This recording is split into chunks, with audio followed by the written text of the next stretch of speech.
FIR दर्ज हो जाने के बाद अगर हम ये सोचें कि हमको एफआईआर दर्ज होने के बाद न्याय मिल जाएगा, जो आरोपी है उसके खिलाफ एविडेंसेस फाइल हो जाएँगे और कोर्ट उसको सज़ा देगी उन एविडेंसेस के आधार पर, तो शायद हम कहीं न कहीं जो है गलत सोचते हैं। ऐसा होता नहीं है, प्रैक्टिकल अगर लाइफ़ में देखें तो ऐसा होता नहीं है।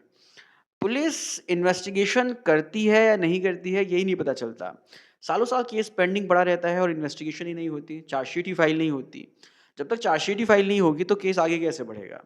तो यहाँ पर बेसिकली ये आपको समझना है कि चार्जशीट को कैसे फाइल करवाना है।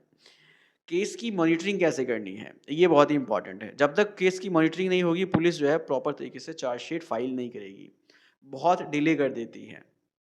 और इसका आरोपी को फ़ायदा होता है। तो किस तरह से चार्जशीट फ़ाइल करवानी है, उसका मैं आपको एक तरीका बताता हूँ। जब आपने एफआईआर दर्ज करवा दिया और पुलिस ने चार्जशीट फ़ाइल नहीं की, क्योंकि चार्जशीट को फ़ाइल करने का एक लिमिटेड टाइम होता है, 60 दिन या 90 दिन। जो हीनियस केसेज़ हैं, उसमें 90 दिन और जो कम हीनियस हैं, उसमें 60 दिन के अंदर चार्जशीट फ़ाइल करनी होती है। लेकिन पुलिस सालों-साल जो है चार्जशीट फ़ाइल नहीं करती। अब चार्जशीट कैसे फ़ाइल होगी, उसके लिए समझो।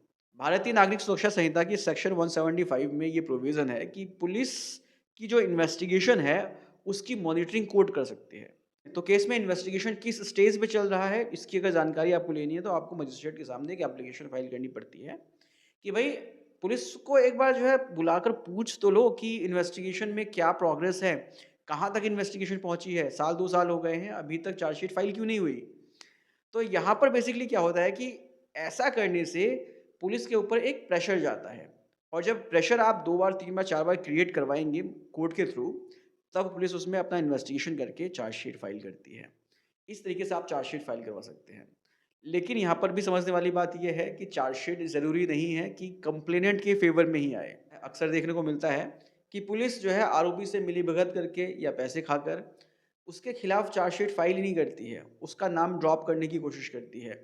जो एविडेंसेस मिलते हैं उसको प्रॉपर तरीके से कोर्ट में फाइल नहीं करती है, क्लोज़र रिपोर्ट तक फाइल कर देती है।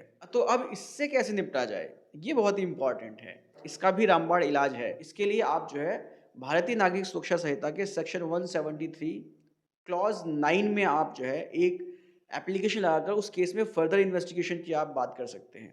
अगर पुलिस ने प्रॉपर इन्वेस्टिगेशन नहीं किया है या एविडेंसेस कोर्ट में फाइल नहीं किए हैं, तो आप उन एविडेंसेस को कोर्ट में ले जाकर दिखा सकते हैं एप्लीकेशन के माध्यम से और पुलिस को फर्दर इन्वेस्टिगेशन के लिए डायरेक्शन पास करवा सकते हैं। इतना करते ही पुलिस मजबूर हो जाएगी कि जो भी एविडेंसेस उस केस में हैं, वो कोर्ट में फाइल करे। यही एक माध्यम है कंप्लेनेंट के पास कि वो अपने केस में इम्प्रूवमेंट ले आए इस तरह से।